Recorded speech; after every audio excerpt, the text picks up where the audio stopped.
Hello YouTube and welcome back. This is part 2 of the Runton Model Railway. I have decided to give it a name now. It is going to be called Runton Park.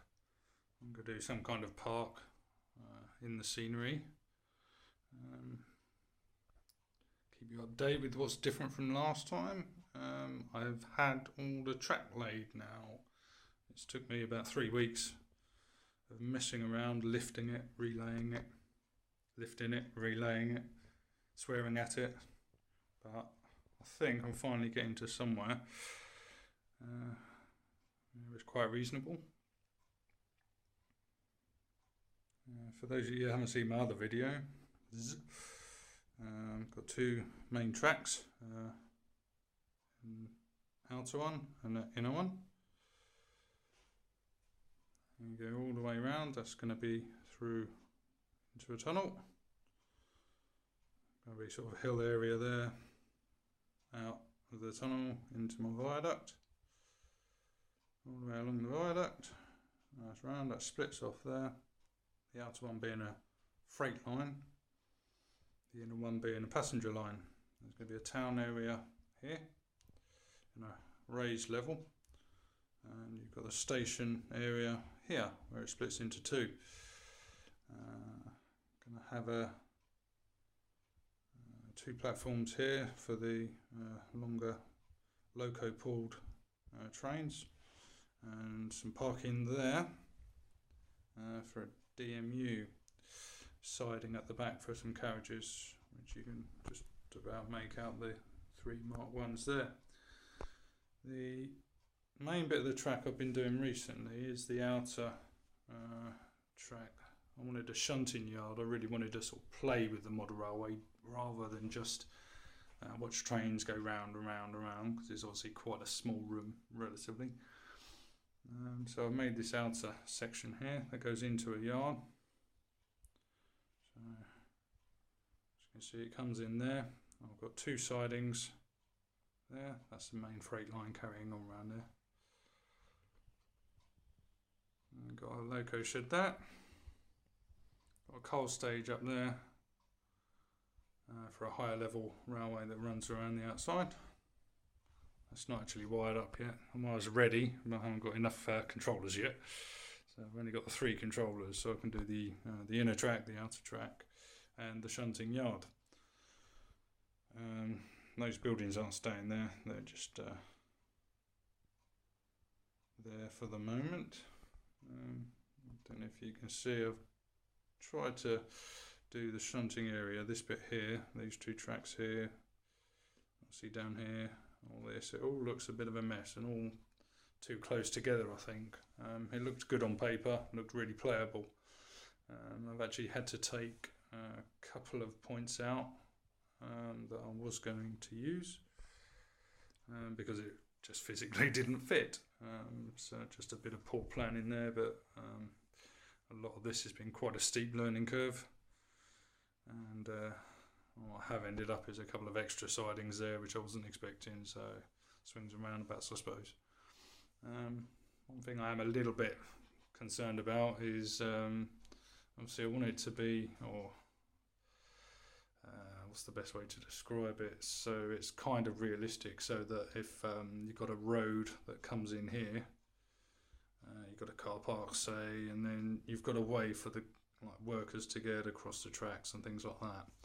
It's only really come into my mind after I've laid all the track, at which point I'm thinking, how am I going to do it, whether it's bridges or just like hard standing walkway that goes maybe across the tracks. But obviously with this,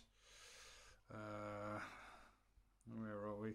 Sorry, this one here being a main line, and this one here being a main line, you're not going to really have people walking across it. So I'm looking for ideas on that one. If anyone wants to help me out, please feel free to comment. Other than the sort of weeks it's taken me to do this, I'm relatively pleased that we've actually got something I can pretty much play with now.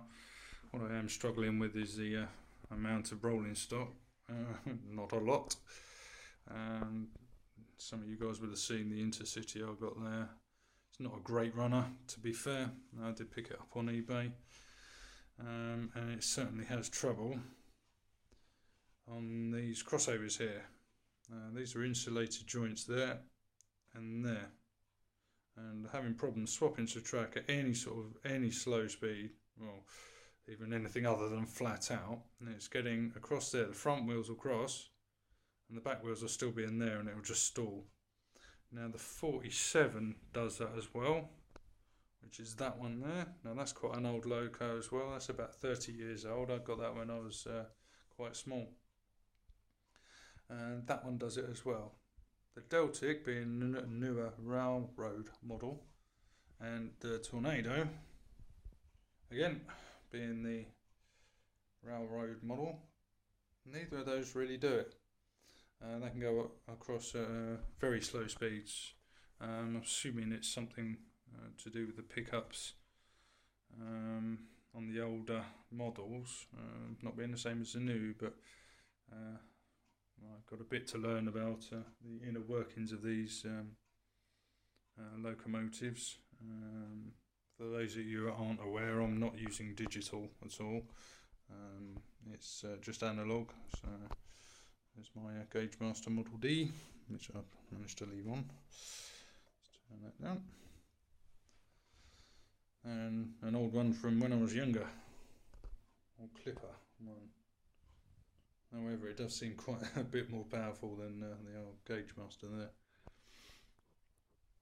Certainly works fine still, but I'm looking to get another Gauge Master so that I can actually power the upper track and the shunting yard on the one second controller, as it were.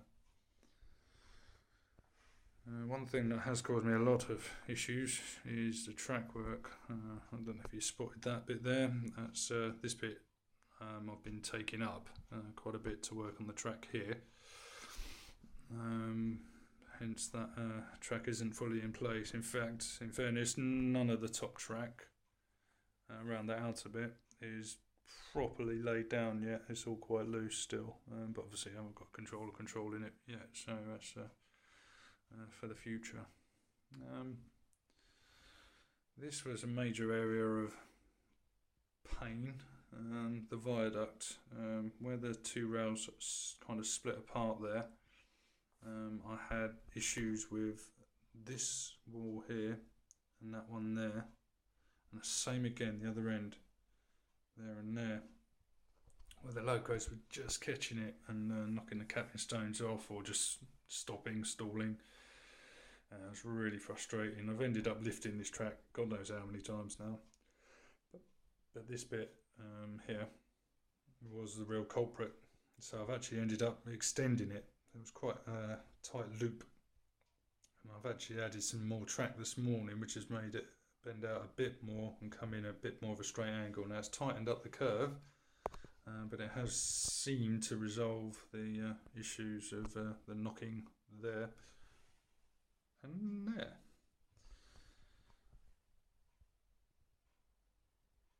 All of this will probably be under a town section, which I'm hoping to raise. I've got a few concerns about what if something derails there. So I'm going to have to try and design something where it lifts out, I think. I've got plenty of MDF, and unfortunately most of it is 80mm thick, so it ends up very heavy.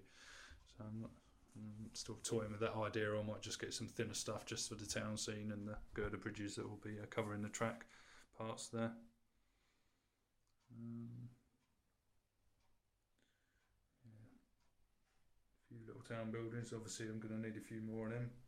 Quite looking forward to getting some scenery done, especially some finer details, just like these little letterboxes there, and getting a road down so it actually looks like the cars can go somewhere.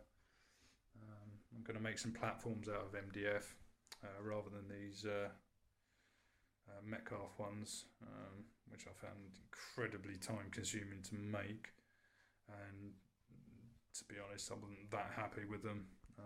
You can see the obvious differences in the different pieces of card and different colours on the platform there, from that section to that section to that section, obviously on both sides as well. I've also got to do a platform. I think I'm going to do a platform for my DMU section there. So I'm thinking of having sort of 3 separate platforms, one of them stopping by there, having a station building on a raised bit as well, and obviously some sort of access for cars to get down from the town, which is going to be at a higher level there. Got so many ideas as well, and you know, before I wanted to do that, I'm thinking, well, I do need some back scenes up there. I'll put these uprights like this. Not only are they supporting all the baseboards there, by way of the framework in the middle as well, but I'll have left them quite high so that I could do back scenes all the way around. That's something I'm still going to have to probably locate some relatively thin ply to do. But looking at a lot of people's layouts and on YouTube and other magazines and things, a lot of them have got at least a blue background to represent sky, I suppose, and then you get some low relief buildings in the foreground, as it were, against the wall still, but or against the back scene. Comes across really nice, and you can make it look as though it's going into the distance. Something I do want to do, but that's quite an investment, the wood, I think. And the reason I can't go and do that at the moment is because I might have been on Hatton's website and purchased some stuff, because I've been rather, shall we say, itching to do some scenery. Haven't really got around to starting it yet because I've been messing around with the track so much, but now that that's down, hopefully it will run okay, especially the problem areas that I've already mentioned. Well, let's go to my purchase, shall we? One thing, I noticed a lot of the guys on YouTube had used Woodland Scenics sprayer glue, scenic cement. So I thought, well, I've got to have the best if those guys are using it. So I've gone and bought myself a little spray bottle, some of the actual cement, and then I obviously wanted some of the grounding, so I've got some of the fine turf there. I was a bit disappointed when I opened the box from Hatton's, not because they'd mispicked it, anything like that. It came very quickly, and I must say it was excellent. What I was a bit, I say disappointed is probably the wrong word, but I was surprised at how small these were compared to what I thought they were from what I'd seen in videos. Now, I looked at these jars on everyone using them. I didn't notice the size of hands, like you can see how. I mean, I haven't got ginormous hands here, but I thought these were the same size as the sweet jars that you get in the back of a sweet shop, and obviously they're not. So I was a bit shocked when they came out, but I've got a few of these to start with. I've got the fine turf that was soil there, got the earth one, I've got a blended turf there, some underbrush and some bushes. So I think that lot with the spray bottle and a couple of bottles of the scenic cement there come to 55, 60 quid, something like that. Did already have some things stashed away, should we say, for the scenery side of things. Got some tree armatures, got some Gauge Master scatter stuff, so very similar to the fine turf, I think, but looking at the colours, it just doesn't look like it's going to cut it the same. That one, if you look very closely, it's almost got a different colour in there. I can't explain it. It's certainly not going to come up on the camera there, whereas the Woodland Scenics ones certainly look the part as well. Even the blended one there is a nice colour, should we say, and looks like it's going to look quite realistic, whereas the Gauge Master one, just something I can't explain. I can't put my finger on it. It just doesn't look quite right. But I have got some other foliage stuff, clump foliage there. So make some trees and bushes. Again, some more foliage clusters. And some of this stuff which you tease apart, make it look like spread weeds and things like that. In preparation for the hills and indeed valleys, I suppose. I've got some of that plaster bandage stuff, so I'm going to pop that on. I've got a load of newspaper that I'm going to scrunch up, put down, make a few hills, and then use a bit of this, just some acrylic paint I got from a local art shop actually. Got a couple of them. I've got a small black and a white version as well. That one's upside down. For mixing it, so I can make it darker, lighter.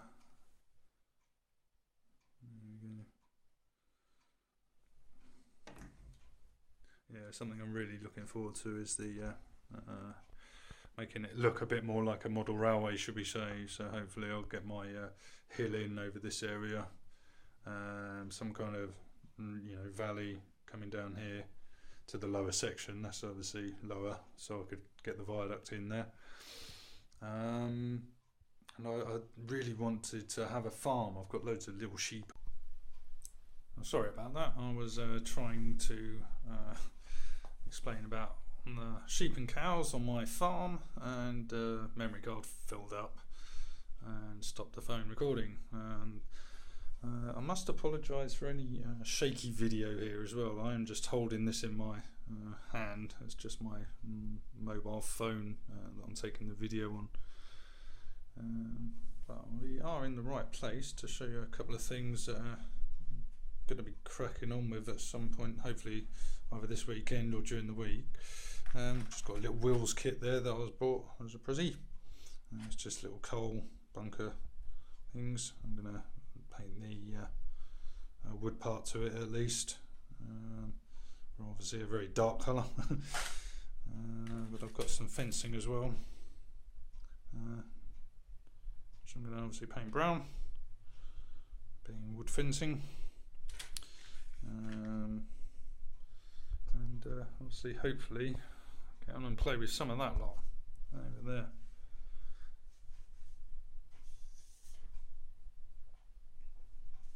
And try and do as well for you guys that are looking, try and show you some trains running. There's not much to show them running against at the moment, but I'll hopefully be able to try and edit some trains running onto the end of this video. Might need some help with that, because obviously I'm only doing this from my phone, so I might enlist the help of my sister with that one, but she's not here, so I'll have to go around hers and see what we can come up with. Hopefully get something that looks a bit more than just a shaky video on my mobile phone. Well, thanks for watching, guys, and staying to the end, and I'll be back hopefully very soon with some kind of scenery to show you. Hopefully, I keep saying hopefully. I was hoping that about 3 weeks ago when I did the first videos, and obviously all my time was spent playing with the track. So fingers crossed, next time there'll be something decent to show you, some trains running, again some kind of background scenery or some kind of scene with figures in. I don't know yet, I'll have to see how things go. And once again, thanks for watching, and back soon.